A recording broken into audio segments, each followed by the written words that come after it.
बुलढाण्यात high voltage drama Shivaji कोण होता पुस्तकाच्या वाचनावरून वातावरण तापलं.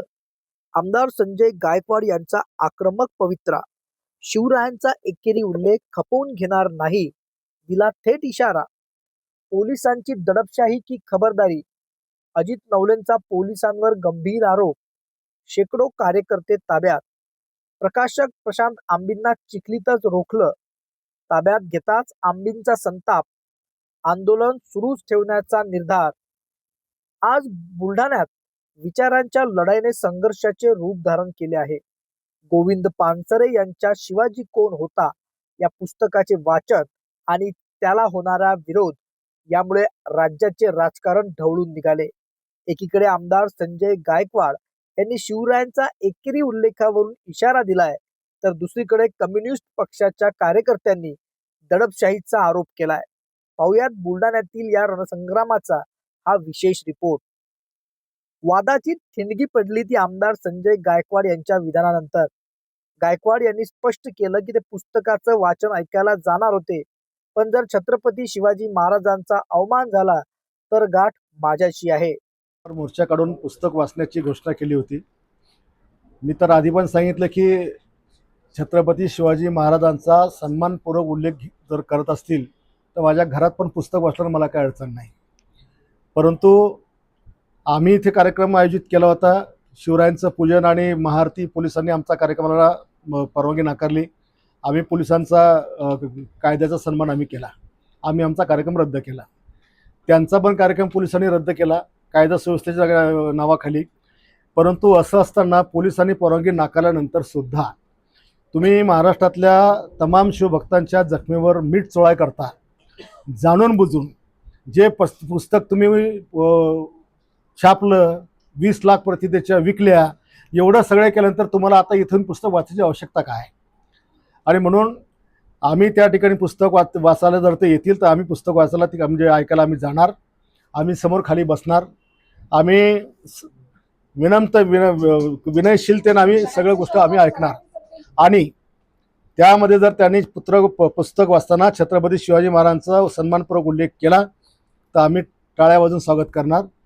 पण जर का एकेरी भाषेत आमच्या सगळ्यांच्या जखमेवर मीठ चोळायचा प्रयत्न महाराष्ट्रातल्या तमाम शिवभक्तांच्या जर केला, मग मात्र त्या ठिकाणी जर शिवभक्तांच्या भावना अनावर झाल्या तर याची जबाबदारी सगळी त्या आयोजकाची किंवा त्या पुस्तक वाचणाऱ्याची राहील. बुलढाण्यातील जिजामाता प्रेक्षागाराबाहेर आज तणाव निर्माण झाला. शिवाजी कोण होता पुस्तकाचे वाचन करण्यासाठी आलेल्या कार्यकर्त्यांना आणि विरोधकांना रोखण्यासाठी पोलिसांनी कडेकोट बंदोबस्त लावला होता. मात्र कार्यकर्त्यांनी या ठिकाणी जोरदार घोषणाबाजी केली. प्रेक्षागार परिसर घोषणाने दणाणून गेला. सीपीएम नेते अजित नवले आंदोलनात उतरले आणि संघर्षाला आणखीनच धार चढली. दरम्यान पोलीस आणि कार्यकर्त्यांमध्ये प्रचंड बाचाबाची आणि त्यानंतर पोलिसांनी हे आंदोलन चिरडत कार्यकर्त्यांना थेट उचलून नेलं. या वादाचे केंद्रबिंदू ठरलेले प्रकाशक प्रशांत आंबी यांना बुलढाण्यात पोहोचण्यापूर्वीच चिखलीत पोलिसांनी रोखले.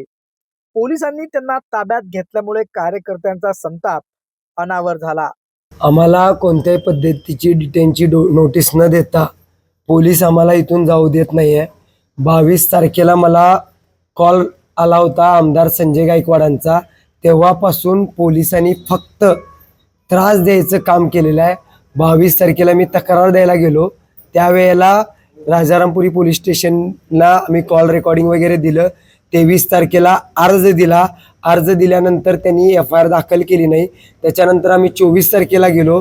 त्यावेळेला सुद्धा फक्त अदखलपात्र स्वरूपाचे गुन्हे कलम ते टाकत होते आमदार संजय गायकवाडांच्यावर. त्यामुळं आम्ही त्यावेळेला कोणत्याही पद्धतीची मी तक्रार न देता मी तिथून निघालो. पोलिसांनी माझी जबाबावर फिर्यादी म्हणून जो हे असतो त्याच्यावर कोणतीही सही न घेता त्यांच्यावर यांची एकदम सौम्य गुन्हे कलम त्यांच्यावर टाकून परस्पर मला विश्वासात न घेता गुन्हा दाखल केला.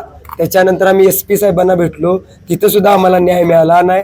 नंतर काल आम्ही गृहमंत्र्यांचा पुतळा जाळायचं जाहीर केलं, तेही संविधानिक मार्गानं. काल ह्या सगळ्या गोष्टीचे व्हिडिओ अवेलेबल आहेत.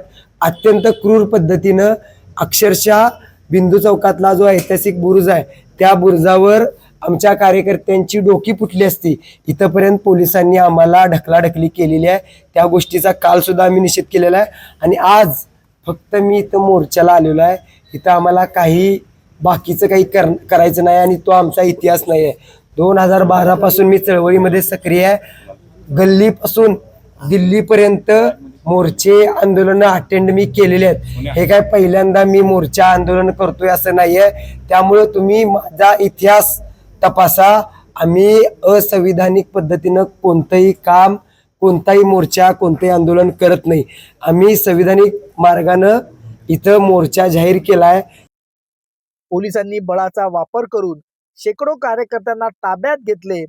सीपीआय आणि सीपीएमच्या नेत्यांनी याला पोलिसांची दडपशाही असल्याचं म्हटलं आहे.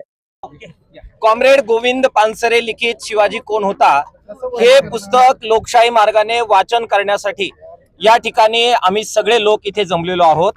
मात्र ज्या प्रकाशकांना अत्यंत शिवराळ आणि वाईट शिव्या देण्यात आल्या, धमक्या देण्यात आल्या, ते कॉम्रेड प्रशांत आंबी हे इथे आले पाहिजे हा आमचा आग्रह आहे. आता पोलिसांनी येऊन सांगितलंय की त्यांना डिटेन करण्यात आलेलं आहे. आम्ही ज्यावेळेस त्यांना विचारलं की ते इथे का पोहोचत नाहीये तर त्यांनी सांगितलं की त्यांना 5-6 किलोमीटरवरच अगोदरच रोखण्यात आलेलं आहे. ही अत्यंत बेकायदेशीर अशा प्रकारची पोलिसांची कृती आहे. लोकशाहीमध्ये अशा प्रकारे एखाद्या शहरामध्ये लोकशाही पद्धतीनं येण्यास कोणतेही पोलीस अशा प्रकारे प्रतिबंध करू शकत नाहीत.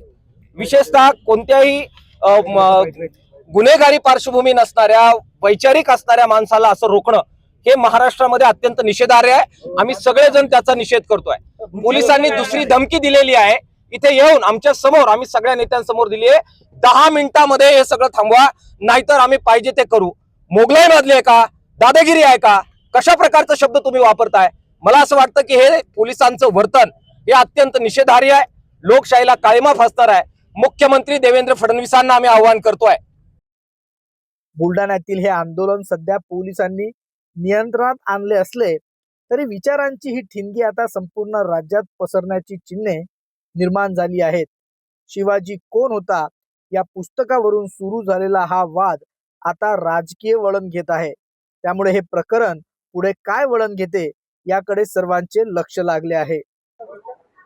कॉम्रेड आम्ही तिथं सगळेजण उभे होतो.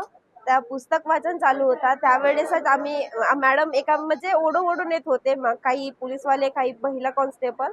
तर त्यांना 2 मुलीला आधी ओढला, मग नंतर मी त्यांना म्हणत आहे की मला मागे राहू द्या, मी आम्हाला नका घेऊ. त्यांनी माझा हात वारंवार ओढला. मी त्यांना 2दा म्हटलं की मॅडम हात सोडा, म्हणून मला त्रास होत आहे.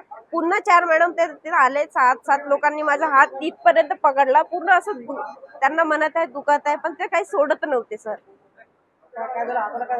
माझ्या हाताला मला काही समजत नाहीये, असं बुरडल्यासारखं झालं आहे. आता तो तुटला आहे की काय मला काही कन्फर्म नाहीये, पण माझा हात काही समजत नाही, पूर्ण सुन्न झाल्यासारखं वाटत आहे.